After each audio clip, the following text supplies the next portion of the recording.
खुल जाएंगे आपके सारे रास्ते। परीक्षा में सिलेक्शन ले तो सही, जीवन में सब होगा हासिल, तू सिलेक्शन की जिद पर अड़ तो सही।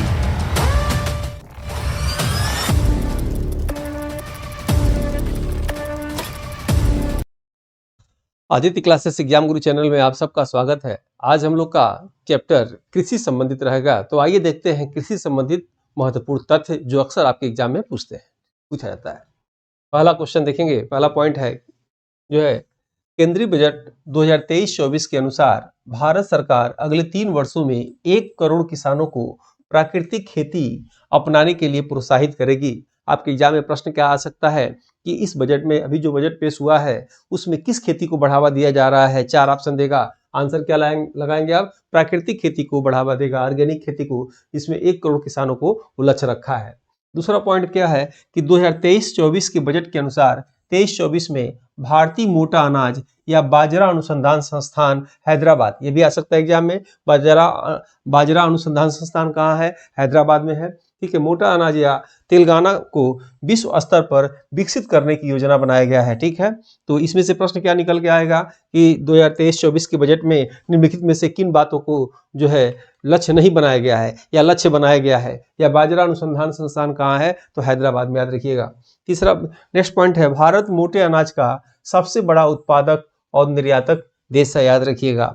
बजट में मोटे अनाजों को लोकप्रिय बनाने के लिए श्री अन्न नाम दिया गया। ठीक है, यानी मोटे अनाजों को जो है क्या नाम दिया गया? श्री अन्न दिया गया। आप जानते होंगे जाड़े में जो है मोटे अनाज को खाया जाता है और उसमें जो है फाइबर भी होता है, पेट के लिए भी सही रहता है और ये जाड़े में हीट भी करता है। कई लोग मिक्स रोटी वोटी खाते हैं, तो मोटे अनाजों को वैसे भी सरकार बढ़ावा दे रही है। चौथा पॉइंट देखते हैं, पीएम मत्स्य संपदा योजना में 600 करोड़ रुपए निवेश से मछली पालकों, मत्स्य विक्रेताओं और सूक्ष्म लघु उद्योगों को अधिक जो है सक्षम बनाना है, इनका लक्ष्य है। पांचवा पॉइंट है कि तटीय रेखा पर मैंग्रोव पौधारोपण को मिष्टी पहल के नाम से जाना जाता है। ठीक है, मैंग्रोव पौधारोपण को मिष्टी पहल के नाम से जाना जाता है। आपके एग्जाम में अगर आ जाए कि कार्बन डाइऑक्साइड को बहुत अच्छे तरीके से शोषित करने वाला पौधा कौन सा है, तो मैंग्रोव वन। आप जानते होंगे मैंग्रोव वन को सुंदरीकरण वन के नाम से भी जाना जाता है। ब्रह्मपुत्र और गंगा का जो डेल्टा है, सुंदरबन का डेल्टा, वहाँ भारत में सबसे अधिक जो है, वहाँ जो है पश्चिम बंगाल में आप कह सकते हैं कि जो है मैंग्रोव वन पाए जाते हैं। वैसे मैंग्रोव वन गुजरात में भी पाए जाते हैं, अंडमान निकोबार में भी पाए जाते हैं। ठीक है, नेक्स्ट उसमें देखिएगा, केंद्रीय आम बजट 2023-24 में पीएम किसान के लिए 600 करोड़ और पीएम फसल बीमा योजना के लिए 13,625 करोड़ के दान आवंटन का लक्ष्य रखा गया है। Galvanising organic bio agro resources या गोवर्धन रथ योजना के तहत 500 नए अवशिष्ट से आमदनी संयंत्र स्थापित किया जाएगा। भारतीय अर्थशास्त्र कृषि पर आधारित है, इसलिए भारत को कृषि प्रधान देश के नाम से भी जाना जाता है। 9वां पॉइंट है कृषि संबंधित पंडित जवाहरलाल नेहरू का कथन क्या था। आपके एग्जाम में प्रश्न आ सकता है कि यह कथन निम्नलिखित में से किससे संबंधित है। आप यहाँ एक बार देखेंगे, माइंड में बैठ जाएगा कि प्रत्येक वस्तु इंतजार कर सकती है लेकिन कृषि नहीं।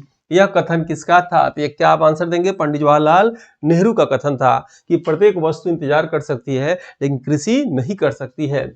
वर्तमान 2023 में कृषि और किसान कल्याण मंत्री श्री नरेंद्र सिंह तोमर हैं, याद रखिएगा। 11वां पॉइंट है भारत में कृषि के क्षेत्र में शोध करने वाली सर्वोच्च संस्था भारतीय कृषि अनुसंधान परिषद या Indian council of agriculture research या ICAR है। 12वां पॉइंट है भारतीय कृषि अनुसंधान परिषद या ICAR का मुख्यालय नई दिल्ली में है, याद रखिएगा। और वर्तमान 2023 में भारतीय कृषि अनुसंधान परिषद के महानिदेशक हिमांशु पाठक है, याद रखिएगा। ये प्रश्न करंट से भी आ सकता है और आपके कृषि वाले चैप्टर से भी आ सकता है। भारतीय कृषि अनुसंधान परिषद या ICAR, जिसकी स्थापना रॉयल कमीशन ऑफ एग्रीकल्चर, याद रखिएगा, रॉयल कमीशन ऑफ एग्रीकल्चर के नाम से 1929 में हुआ। ये प्रश्न आ चुका है कि जो है भारतीय कृषि अनुसंधान परिषद की स्थापना कब हुआ था, यानी पहले इस नाम से हुआ था, 1929 लगाइएगा। नेक्स्ट है 15वां पॉइंट, वर्तमान कृषि संगणना 2015-16 पर आधारित है। ठीक है, भारत में कृषि जलवायु क्षेत्रों की संख्या 15 है और उत्तर प्रदेश में कृषि जलवायु क्षेत्रों की संख्या 9 है। ये अक्सर एग्जाम में प्रश्न आता है कि भारत में पारिस्थितिकी क्षेत्र की संख्या कितनी है, तो 20 है, याद रखिएगा। आपके एग्जाम में पूछ दे कि भारत में जलवायु क्षेत्रों की संख्या कितनी है, तो 15 याद रखिएगा।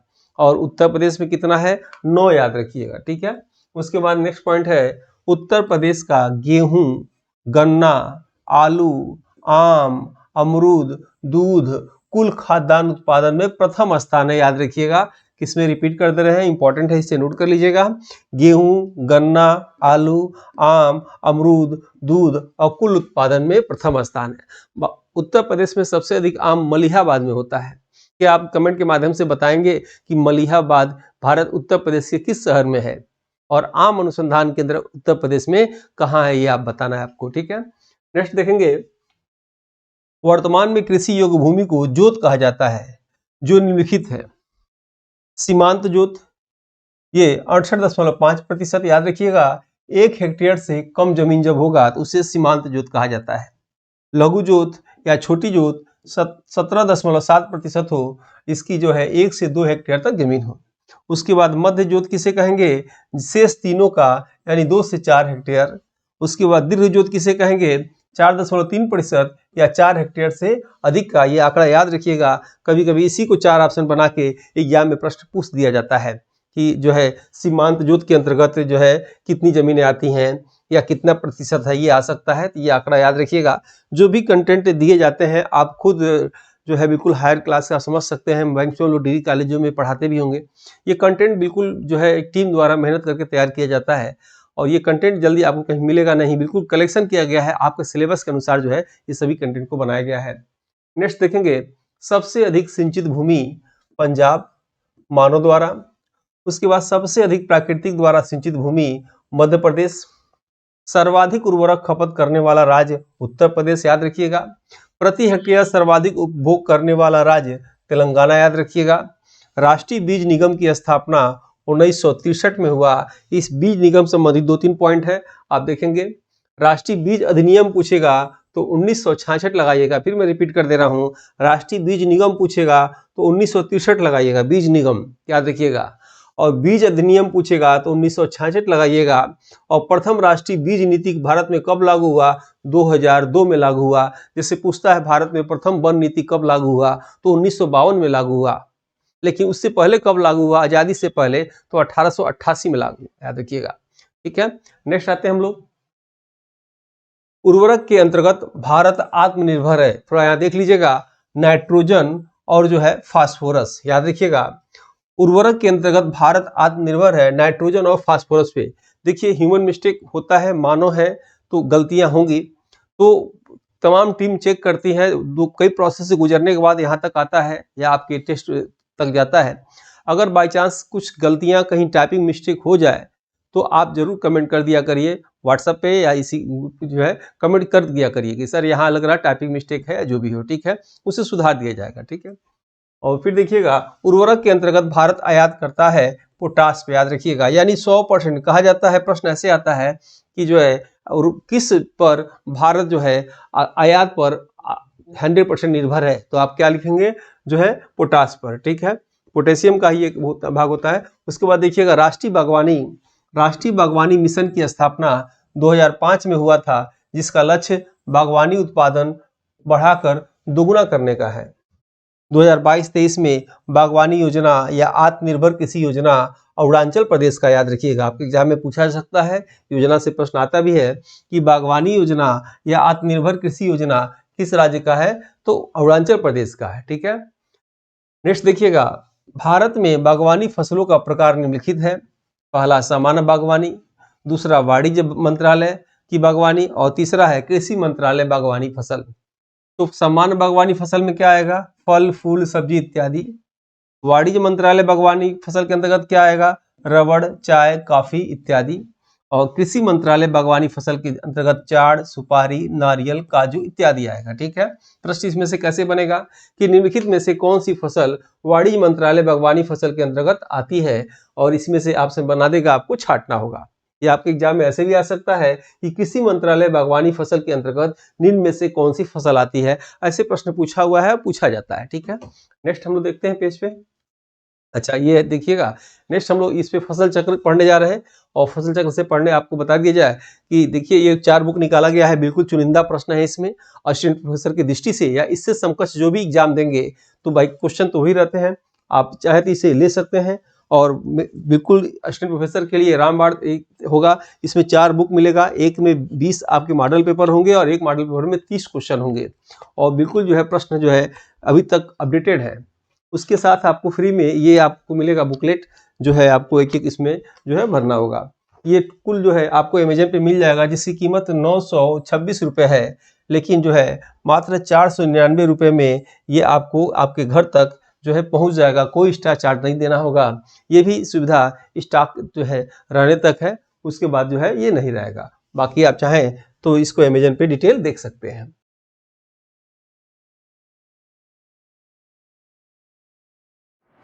अनुभवी टीम द्वारा यूपीएचईएससी का टेस्ट सीरीज शुरू किया गया है जीके जीएस पेपर के लिए, जो 6 यूनिट वाइज है, जिसके अभ्यास से आप अपने जीके जीएस के कॉन्सेप्ट को क्लियर करके अपने लक्ष्य को आसानी से प्राप्त कर सकते हैं। अगर आप इस टेस्ट सीरीज को लेते हैं तो आपको फ्री में मिलेगा सभी यूनिट के मॉडल पेपर, 100 से अधिक हैं, और सभी यूनिट के पीडीएफ नोट्स हिंदी और इंग्लिश में, 50+ grouping test, 20+ unit wise test, 58+ PDF 5 test और 2014 से 21 तक सालभर पेपर है। इसके लिए आपको नई जानकारी के लिए टेलीग्राम ग्रुप पर आप जुड़ सकते हैं। तो आइए हम लोग क्या देख रहे थे, फसल चक्र। अक्सर आता है फसल चक्र विषय में। कभी कभी क्या होता है ना कि एग्जाम में आप किसी भी अनुभवी व्यक्ति से पूछ लीजिए, वो बताएगा आपको कि एग्जाम में सिलेक्शन आसान प्रश्नों को गलत करने की वजह से होता है। याद रखिएगा, कठिन प्रश्नों को सही करने की वजह से नहीं होता है। इसलिए याद रखिएगा, परीक्षा में कभी भी एग्जाम में आसान प्रश्न गलत ना हो। आसान प्रश्न गलत हुआ तो वहीं तुरंत आप जो है कंपटीशन से बाहर चले गए, रिजल्ट वेट करने की आवश्यकता नहीं है। इसलिए आसान प्रश्न को ऐसे हल्के मत लीजिएगा, जैसे अक्सर ये आता है लोग हल्के में लेते हैं। फसल चक्र मिट्टी की उर्वरक को बनाए रखने के लिए जरूरी है, जैसे खरीफ की फसल, जायद की फसल, रबी की फसल। ठीक है, रबी की फसल, खरीफ की फसल, जायद की फसल क्या होता है, हम लोग उसके बारे में जानने जा रहे हैं। सरसों, जौ, चना, मसूर, आलू, गेहूं, याद रखिएगा। और ये जो है रबी की फसल, बुआई इसकी अक्टूबर नवंबर में और कटाई मार्च अप्रैल में होता है। ऐसे याद रखिएगा, जाड़े में जो फसल होती है बोई जाती है उसे क्या बोलते हैं, रबी की फसल। खरीफ की फसल, अभी याद रखिएगा, रबी जाड़े में थी, गर्मी वाली हो गई। खरीफ की फसल के अंतर्गत कपास, सोयाबीन, जूट, मूंगफली, ज्वार, बाजरा, धान इत्यादि आता है। ये बुआई होता है जून जुलाई में और इसकी कटाई होती है नवंबर दिसंबर तक हो जाती है। जायद की फसल, इन दोनों के बीच में जो समय होता है वो बोया जाता है, जैसे ककड़ी, खीरा, भिंडी, खरबूज आदि। बुआई मई जून में होता है और कटाई जो है जुलाई अगस्त में हो जाता है। ठीक है, याद रखिएगा इसको आप। अब आपको एग्जाम में प्रमुख कल्चर पूछता है, कल्चर देख लीजिएगा। जैसे पूछेगा मेरी कल्चर समुद्री जीव से संबंधित है। ठीक है, सेरी कल्चर याद रखिएगा रेशम से संबंधित है, दोनों नाम मैच कर रहा है। सिल्वी कल्चर वनों के संरक्षण से संबंधित है। एपी कल्चर शहद से संबंधित है। फ्लोरिकल्चर फूल से संबंधित है। पर्ल कल्चर मोती से उत्पादन के संबंधित है। फिशी कल्चर मछली उत्पादन संबंधित है। वर्मी कल्चर केचुआ उत्पादन संबंधित है। हॉर्टिकल्चर फल उत्पादन संबंधित है। विटीकल्चर अंगूर उत्पादन संबंधित है। ओलोरिकल्चर सब्जी उत्पादन संबंधित है। और आर्बोरिकल्चर जड़ी बूटी उत्पादन से संबंधित है। ये बिल्कुल इंपॉर्टेंट है, इसे आप देख लीजिएगा। ठीक है, अब आते हैं हम लोग नोट में, याद रखिएगा पौधे का प्रोटीन नाइट्रोजन होता है। आपको मालूम होगा वायुमंडल में कितनी % नाइट्रोजन पाया जाता है, ये आप कमेंट बॉक्स में लिख के बताएंगे। ठीक है, तो आपने क्या देखा कि पौधे का प्रोटीन नाइट्रोजन होता है। मक्के को वर्ष भर की फसल की श्रेणी में रखा गया है। प्रश्न आ चुका है, पहले मक्का जब हाइब्रिड नहीं आता था तो साल में एक ही बार होता था। अब क्या होता है, कुछ क्षेत्रों में इसको बोइए काटिए, यानी ये वर्ष भर इसको बोते रहिए। जो हाइब्रिड बीज आ गया है उसकी वजह से काफी परिवर्तन हुआ है। उसके बाद आप देखेंगे वर्तमान में मक्के को जैव ईंधन के रूप में लिया जाता है। भारत में सर्वाधिक मक्का आंध्र प्रदेश और कर्नाटक में होता है। ठीक है, औक में 2022 में कृषि मंत्रालय के नवीनतम आंकड़ों के अनुसार सर्वाधिक मक्का उत्पादन कर्नाटक में, याद रखिएगा इंपॉर्टेंट है, आ चुका है। सबसे अधिक मक्का कहाँ हुआ है अभी हाल में, कर्नाटक में लगाइएगा। और सबसे अधिक कहाँ होता था, आंध्र प्रदेश और कर्नाटक में आककोड के रूप में हम लोग क्लास में इसको बताते हैं। तो आप ऐसे याद रखिएगा। अभी 22 में जो आंकड़ा आया था कब हुआ, कहाँ हुआ था, कर्नाटक में। जैसे तंबाकू आप जानते होंगे, तंबाकू सबसे अधिक कहाँ हो रहा था, गुजरात में, राजमुंदरी में उसका अनुसंधान केंद्र भी है। लेकिन अब जो है तंबाकू कहाँ हो रहा है, जो है गुजरात में हो रहा है। पहले कहाँ होता था, आंध्र प्रदेश में। जैसे अभी कुछ साल पहले चीनी और गन्ना उत्तर प्रदेश में होता था, लेकिन अब जो है गन्ना सबसे अधिक उत्तर प्रदेश में और चीनी सबसे अधिक कहाँ हो रहा है, महाराष्ट्र में हो रहा है। क्योंकि यहाँ उत्तर प्रदेश में चीनी गन्ने से बना जाता है और महाराष्ट्र में जो है गन्ने के साथ साथ जो है अन्य चीजों से भी, खजूर से, शकरकंद से, कई चीजों से चीनी बनाया जाता है। ठीक है, नारियल से भी लोग बनाते हैं और वहाँ का गन्ना थोड़ा मोटा होता है, रसदार होता है। ठीक है, ऐसे याद रखिएगा। चीनी सबसे अधिक उत्पादन कौन राज्य कर रहा है, महाराष्ट्र। गन्ना सबसे अधिक कौन सा राज्य उत्पादन कर रहा है, उत्तर प्रदेश। ठीक है, आंकड़ा हर वर्ष प्रति वर्ष आता है, याद रखिएगा। कृषि मंत्रालय के नवीन आंकड़ा प्रतिवर्ष आता है। और एक चीज और मैं बता दूं आप सबको कि जो भी सब्जेक्ट मैं ले रहा हूं उससे संबंधित नवीन आंकड़ा अगर आ जाए एग्जाम से पहले तो क्लास को रिपीट कर दूंगा। क्लास को रिपीट क्या, उसको मैं एक जगह कलेक्शन कर रहा हूं और नवीन आंकड़ा जो है मैं आपको दे दूंगा। ये मेरी जिम्मेदारी है। ठीक है, आप उसके लिए निश्चिंत रहिए। नगदी फसल किसे कहेंगे, अक्सर एग्जाम में भी आता है ये, कि वह फसल जिसको खेतों से काट दिया जाए तो किसान स्टोर नहीं कर सकता क्योंकि वह खराब हो सकता है। भारत में उसे ही नगदी फसल कहते हैं, याद रखिएगा। भारत की प्रमुख नगदी फसल निम्नलिखित है, याद रखिएगा। रबड़ सबसे अधिक कहाँ होता है, केरल में। दूसरा गन्ना सबसे अधिक उत्तर प्रदेश में, ये सब नगदी फसल है। तीसरा कपास सबसे अधिक गुजरात में, काली मिट्टी पे होता है। जूट सबसे अधिक पश्चिम बंगाल में, याद रखिएगा। चाय सबसे अधिक असम में और कॉफी सबसे अधिक कर्नाटक में और तंबाकू सबसे अधिक गुजरात में, याद रखिएगा। यानी रबड़, गन्ना, कपास, जूट, चाय, कॉफी, तंबाकू, ये आपको नगदी फसल के अंतर्गत आता है। ठीक है, नोट में फिर आप देखेंगे कि 2022 के भारत में कुल फसल, फल, सब्जी के उत्पादन में नवीनतम आंकड़े करंट अफेयर के नोट्स में, याद रखिएगा, जो है दिए गए हैं। उसमें आप देख सकते हैं इसको। और भी करंट कुछ होगा तो मैं बताऊंगा, मैं बताइए आपको। भारत में सिंचाई देख लीजिए, नलकूपों द्वारा सिंचाई 57% होता है। ठीक है, जैसे नल, पंप सेट, कुआं उत्तर भारत में अधिकतर और बिहार में होता है। ठीक है, उसके बाद जो है नहरों द्वारा, याद रखिएगा, नहरों द्वारा 37% होता है। और याद रखिएगा यहाँ तालाबों द्वारा जो है 6% होता है, याद रखिएगा। ठीक है, इसको सही कर लीजिएगा। नहरों द्वारा सिंचाई 37% होता है और अधिकतर आंध्र प्रदेश, प्रायद्वीपीय भारत होता है। सिंचाई जो है 6% होता है। इसको याद ऐसे नोट कर लीजिएगा, नहरों द्वारा सिंचाई 37% होता है। ठीक है, इसको काट दीजिएगा। ठीक है, इसको मैं अभी मौखिक बता भी दे रहा हूँ। तालाबों द्वारा सिंचाई 6% होता है, ऐसे समझिएगा।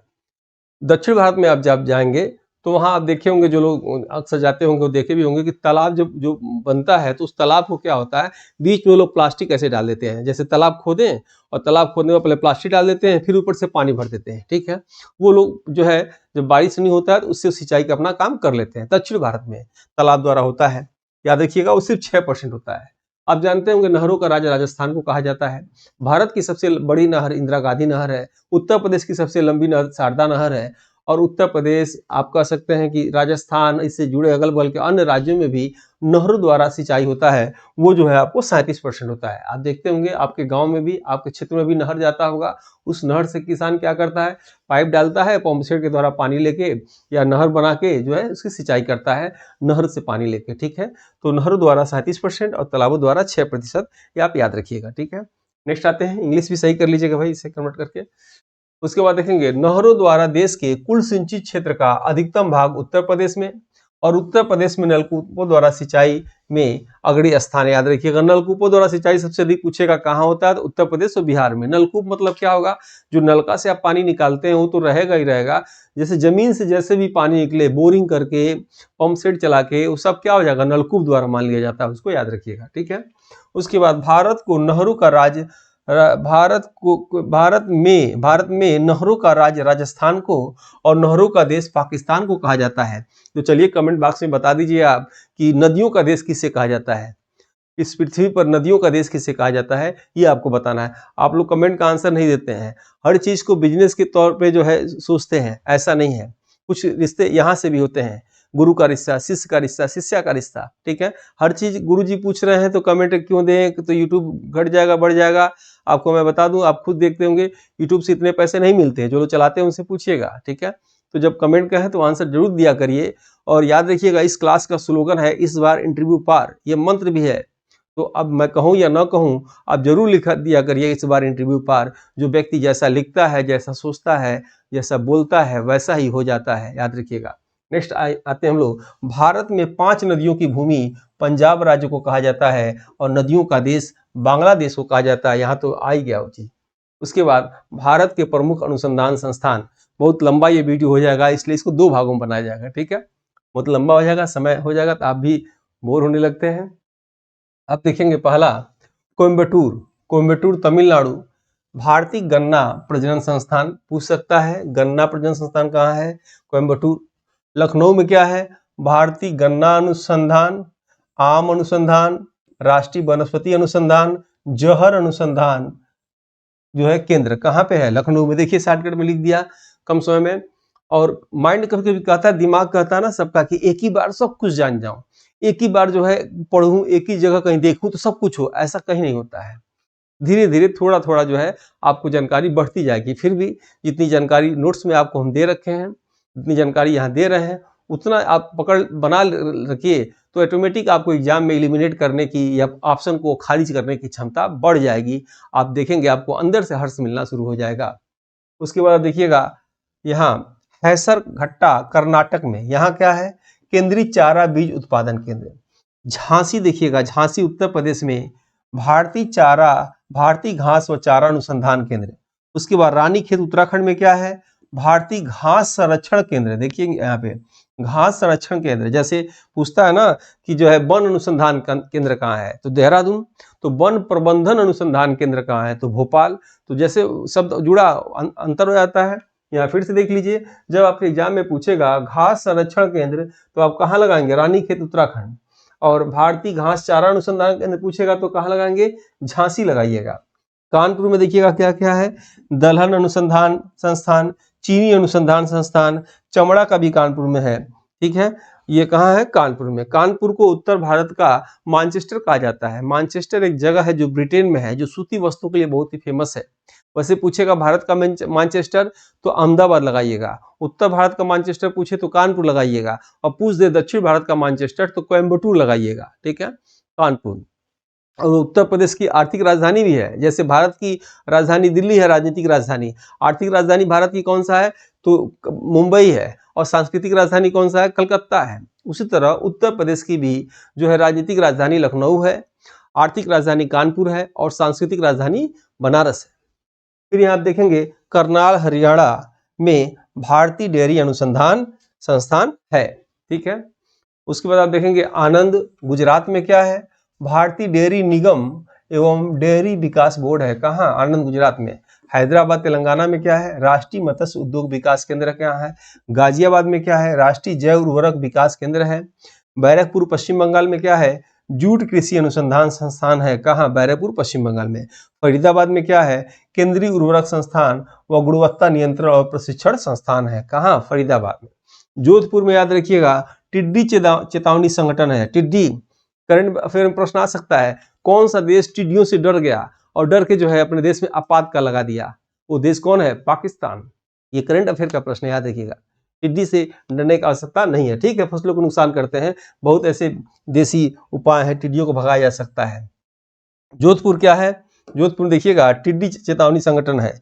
मुंबई में देखेंगे, मुंबई में राष्ट्रीय कृषि और ग्रामीण विकास बैंक। कहाँ, मुंबई में। वाराणसी आप देखेंगे सब्जी अनुसंधान केंद्र, पूछ सकता है, याद रखिएगा सब्जी अनुसंधान केंद्र। कहाँ, वाराणसी। लेकिन सबसे अधिक सब्जी कहाँ होता है, पश्चिम बंगाल में। याद रखिएगा, होता था सबसे अधिक सब्जी कहाँ होता था, पश्चिम बंगाल में।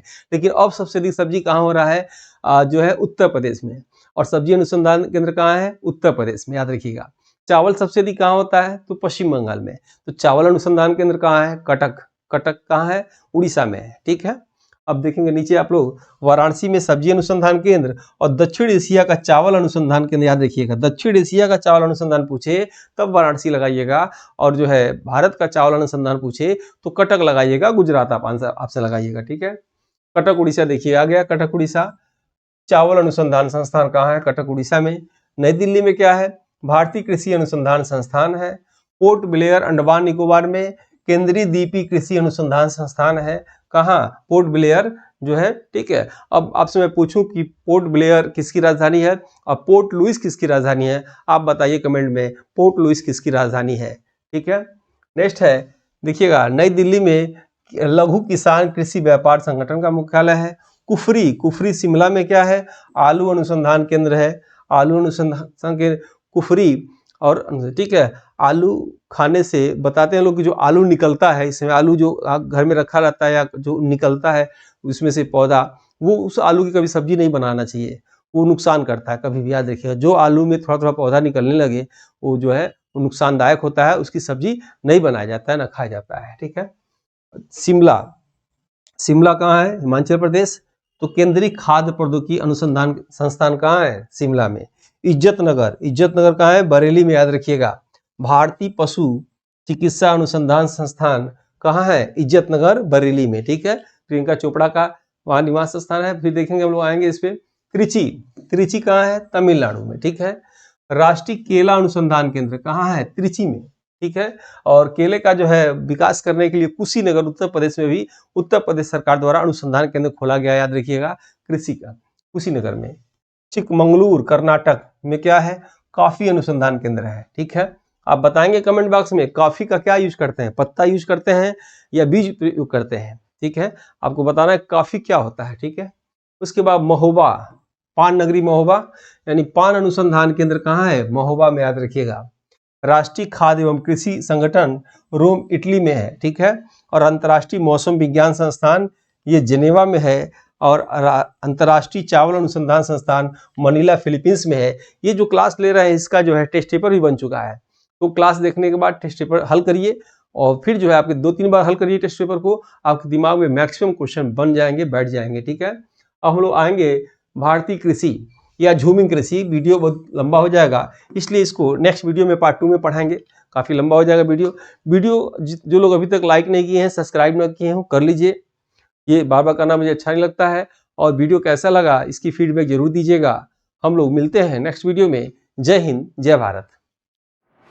अनुभवी टीम द्वारा यूपीएचईएससी का टेस्ट सीरीज शुरू किया गया है जीकेजीएस पेपर के लिए, जो 6 यूनिट वाइज है, जिसके अभ्यास से आप अपने जीकेजीएस के कॉन्सेप्ट को क्लियर करके अपने लक्ष्य को आसानी से प्राप्त कर सकते हैं। अगर आप इस टेस्ट सीरीज को लेते हैं तो आपको फ्री में मिलेगा सभी यूनिट के मॉडल पेपर, 100 से अधिक हैं, और सभी यूनिट के पीडीएफ नोट्स हिंदी और इंग्लिश में, 50+ grouping test, 20+ unit wise test, 58+ PDF 5 test और 2014 से 21 तक साल भर पेपर है। इसके लिए आपको नई जानकारी के लिए टेलीग्राम ग्रुप पर आप जुड़ सकते हैं।